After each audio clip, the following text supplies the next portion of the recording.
Today I'm going to talk about the 5 elements, which in my opinion is a super powerful tool to help you think in a more systematic way. Systems thinking, you might say? What's that? Well, typically when we think of a problem, we often look at how A affects B affects C, which is a really simplistic approach to looking at causality and how things are affecting each other. Systems thinking, however, is a holistic approach to analysis that focuses on a system's constituent parts and how the system works over time. The 5 elements is a brilliant way of looking at the world in this way and breaking it down in a more simple way to understand very complex systems. So let's go on and just take a look at the 5 elements and how they work. Here are the 5 elements in the system. Okay? You have wood, fire, earth, metal, and water. Now, you might say, this is ancient chemistry. How could these 5 elements possibly help me think in a more systematic way when they're not? It's not even the reality. It's not even, there isn't even 5 elements.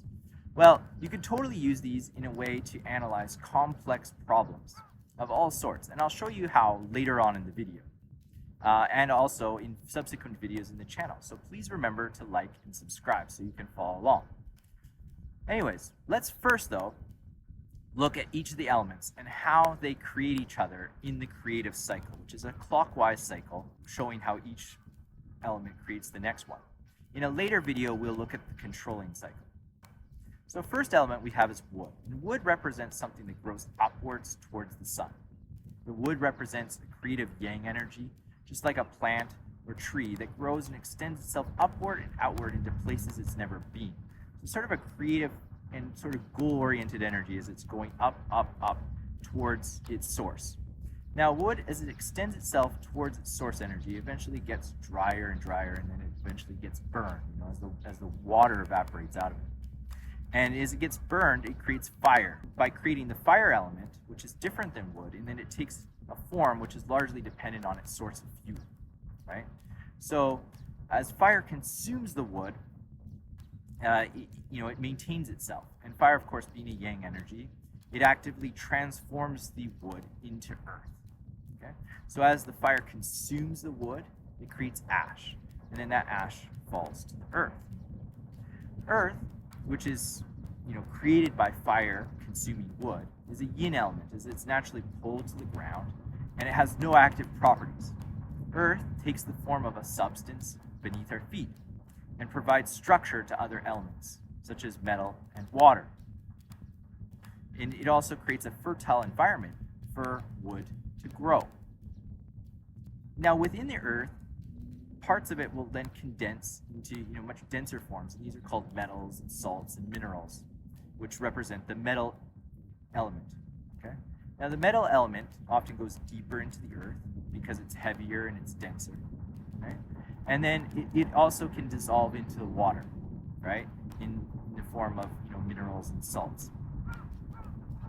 Now the metal is essential in the creative cycle as it provides essential minerals and nutrients within the earth and water in order to make the soil fertile.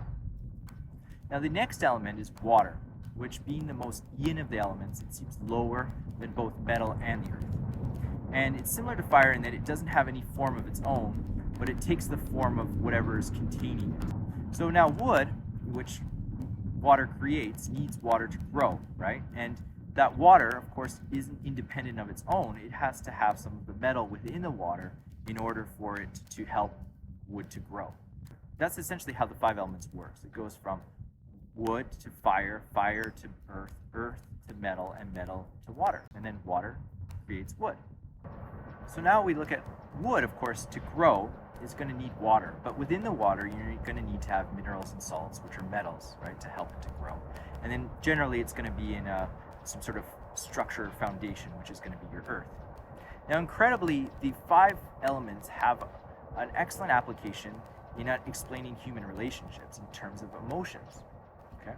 So let's look at the 5 elements in terms of the emotions of using the creative cycle. Okay? And we're going to first look at the wood emotions. The negative emotion of wood is anger, and the positive emotion of wood being generosity. Okay? Now, if you think about wood, if wood is getting burned or it's getting struck by lightning or something like that. It's getting consumed, and that consumption is sort of an anger. It's basically having something destroyed of it, which then creates this anger. However, if it's gently being baked in the sun and the water is evaporating and eventually it just sort of crumbles to the earth, right? And it's more of a generous act, okay? So essentially wood has the ability to be either very generous or to be angry. Now, both of these emotions go on to create the fire emotions, which is the emotion of anger goes on to create the emotion of hate in fire, or the emotion of generosity goes on to create the emotion of joy. And if you've ever given anyone a gift, if you ever given something to someone, you might have noticed that by being generous, if it was a truly generous gift, right, then the person probably felt some joy. And if you've ever been angry with somebody, you probably noticed that they started to target something back to you, which is hate. And hate, of course, being a little bit more direct and focused in emotion than anger, which is more general emotion. Now, these fire emotions go on to then create the earth emotions of support and stubbornness or selfishness. Okay, so guess which one creates support? Right? Well, joy. When you're feeling joyous, when you make people laugh, when you make people happy, generally what they want to do is help you. They want to be helpful. They want to be supportive, right? And if you sort of hate someone, or you show some anger, which sort of creates this hate, you target some negative emotion towards them, you might notice that they become more selfish or more self-centered or more stubborn, less willing to be helpful or kind in some way. So just remember that each emotion is going to sort of create the next emotion. Now the earth emotions, those go on to give rise to the metal emotions. And the metal emotions are, trust and grief. Trust being a positive emotion. And trust, guess which one that's going to come out of?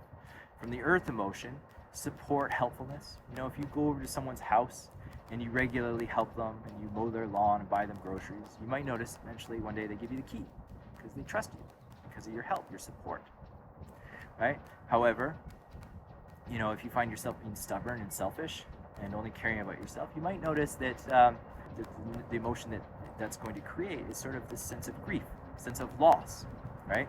And the loss is that if essentially they used to have your support, they used to have your help, and now they don't. So there's definitely a sense of loss that gets created from this, okay? Because you can't rely on that person, or that person won't help you anymore. Okay? Now, these metal emotions then go on to create the water emotions of calm and fear. Okay, so if we look at trust, if you feel very trusting, then it tends to create a sense of calm and peace. Whereas if you're having this sense of grief, which is sort of this sense of loss, this sense of separation, it often creates a feeling of fear. That's the negative emotion in water, is the sense of fear. Then from the water emotions, we go on to create the wood emotions. And fear, of course, being negative emotion, is going to create the negative emotion of anger. And, I can't think of how many times I've maybe had, for example, maybe my mother would call me up and she'd be, oh, last night I was really worried about you, I was worried, because, I'm living in China, blah, blah, blah. And then my response would be to respond in anger, because I don't want to hear about your fears, right? So then I respond with anger. So fear often creates the emotion of anger, right? And, then calm, and sort of the sense of peace, it actually creates an emotion of generosity. Generosity, and also sort of a creative generosity, because generosity is an idea that you have. So this is something that came from me. Whereas support is, if we're to contrast that with the earth emotion of support, a lot of people get these confused, generosity and support, or generosity and helpfulness. Generosity is like, this is what I'm doing to give to you, whereas support or helpfulness is me doing something to help you that you already wanted to do. Okay, so when we are helping somebody when we want someone to become more generous, or when we want someone to become more creative, it often helps to have that calm, to create this sort of sense of calm and sense of peace. Okay, which then, of course, upstream of that is created by a sense of trust. Okay, so if we're going to look at the direct applications of this, it would be pretty simple. We could look at an example of your coworker. You start complaining about some sort of problem. So you're saying, hey, this is the problem I have. That's sort of a would. You're bringing attention to it. You're making people aware of it, having them see the problem, right? So you're bringing up this issue, right? And and the person's just like, oh, their response is like, yeah, okay, good luck with that, right? And the way you read that is that they're being selfish or unhelpful. They're, you know, like you were wanting to share this problem so you could get some help, and they're not willing to help you. So you might say, well, why is that? You know, I have a problem, they're not helping me. Well, if the problem is sort of wood, right, and they're acting selfish, what's in between that? There's the fire element. So you could look at, say, okay, the fire element is what's the problem, because that's upstream of the selfish emotion, which is earth. So they're behaving in a selfish way. And if you look upstream of that, then the problem is joy and hate. So either this person has a negative feeling about you, right? Or there's just a lack of joy. They just don't feel happy, right? So if you wanted to make them helpful, then what you should be doing is focusing on creating more of the fire element in that relationship. So when you bring up the problem, you should also try to bring a gift, bring something to help, you know, offer them something that would make them happy. Maybe tell them a joke, show them something funny, do something, you know, generous and kind to them. And then when they get the joy, there's a little bit of joy, then you're going to create the emotion of helpfulness. Okay? So that would just be sort of one example, you know. Another example would be, you start sharing, you start telling somebody that you're very upset, you're very worried about something. Maybe you're at work and you're talking about how, talking about your fears, right? And or let's say you have a subordinate employee and you're like, you know, I'm really afraid that you're not going to hit your targets. I'm afraid you're not going to hit your targets. And you start talking about, you start creating this negative fear-based vision. You know, what do you think the person's going to respond with? Often they're going to respond with anger, because you're creating this fear, and then they're going to give you back this sense of anger, right? Because essentially what you're doing is you're water being the emotion of fear, that's going to create the next emotion, which is wood, and that wood emotion would be anger. Okay, so you can play around with the 5 elements cycle here and just look at how one emotion creates the next emotion.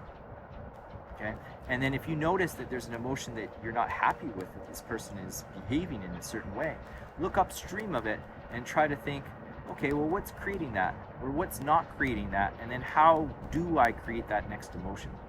And this is a very powerful tool, and it just sort of shows how one emotion can create another emotion.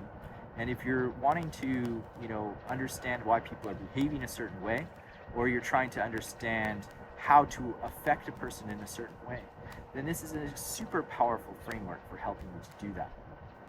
All right, well, I hope you enjoyed the video, and please like and subscribe, and I hope you can follow along with our next videos in the future.